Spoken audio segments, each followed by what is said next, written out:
Joining me now, Congressman Chip Roy of Texas, should be one of the leaders of the Republican Party at this point in time, but we're not going to go into that with Chip right now. I am going to ask him, though, Congressman, we have Republicans, somehow, some way, Republicans voting for massive Democrat infrastructure bills. What in the world is in the water back there, and why are you not drinking it? I mean, I'm glad you're not, but what is wrong with these people?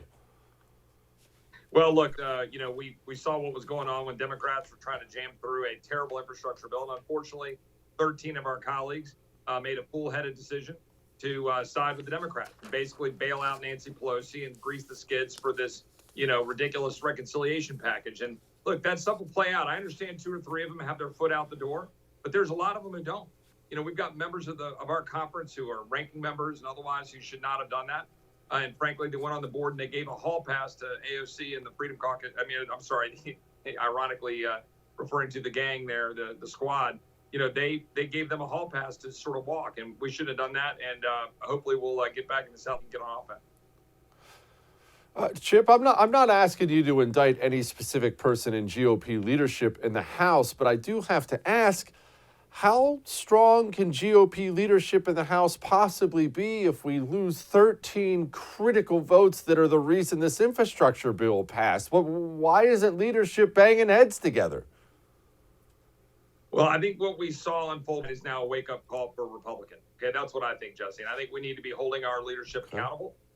We need to be looking ahead to 2023. And instead of saying things like take back the House, we need to be talking about taking back America. We need to go out and win minds and hearts of the American people. We need to stop worrying about how much money we're raising so that we can, quote, get back in power. And instead, let's focus on zeroing in on putting out an agenda and a message that will move the American people to get behind us. And let's go retake the country.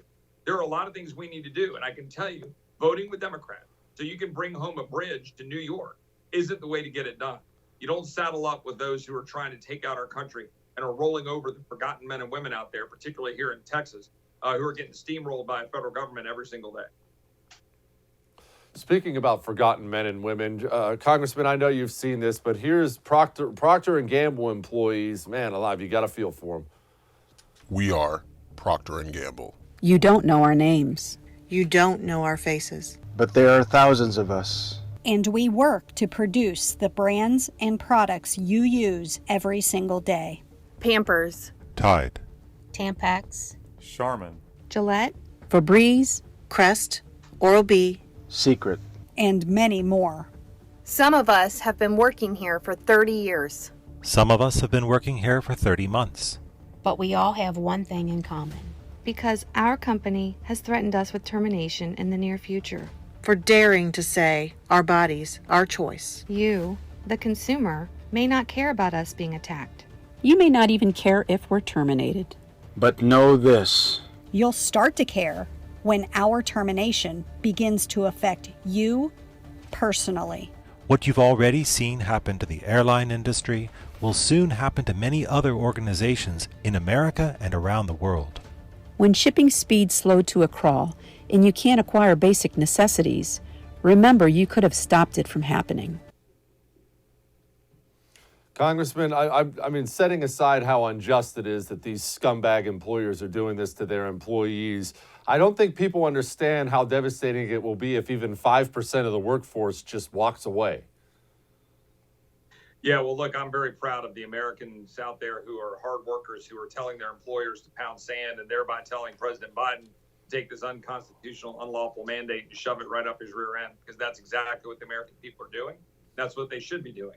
Whether you're talking about those employees there at Procter & Gamble, or whether you're talking about the pilots at Southwest Airlines that fought back, whether you're talking about the firefighters and the cops in New York, whether you're talking about people all across this country who are saying no. And look, to everyone out there who's a little afraid, I understand it. I get it. You guys lock arms together and you stand strong. We're fighting this in court. There's some great litigation going on to try to win it there. But look, I don't like putting all my eggs in the baskets of what some judges are going to decide.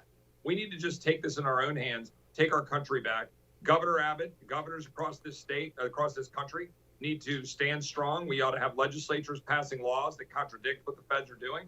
And frankly, I'm just glad to see that we're getting so much pushback now in this country against this. And I think that when we come back in December, no Republican, not one Republican, should be voting for a continuing resolution or any funding measure that is going to continue to fund this unconstitutional tyranny. So do not vote for a funding measure until these vaccine mandates that are unconstitutional are rescinded.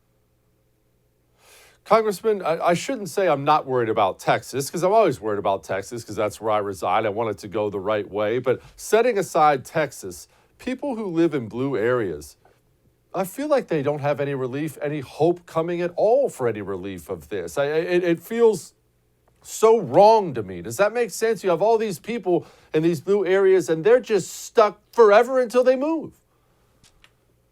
Well, of course, the beauty of our federalist system is that speaks volumes, right? If you're a freedom lover, you go move to a state where they actually believe in freedom.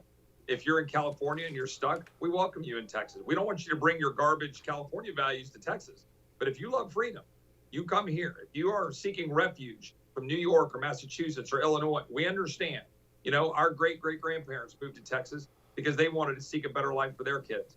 And so I think move with your feet, vote with your feet, or frankly, get involved in your state. Virginia proved last week that if people mobilize against the absurdity of what we saw unfold in Loudoun County, the absurdity of Terry McAuliffe saying that parents shouldn't be involved with their kids' education, you saw what happened. They were able to get in there and make a change. Now, I don't think that Youngkin or Virginia are going to suddenly be pushing, strong, hardcore Texas conservatism. But I do think it was a big shot across the bow of what you can do, even in a, kind of middle purple bluish state like Virginia, if you get involved and you take your country back. Just stop taking it. Say no. Go to the school boards, take them back. Go to the state, take it back. Hey, thanks so much for watching The First on YouTube. If you liked what you saw, go ahead and like and subscribe. You heard me. Like it, subscribe. You'll get a lot more of it and a lot more of me.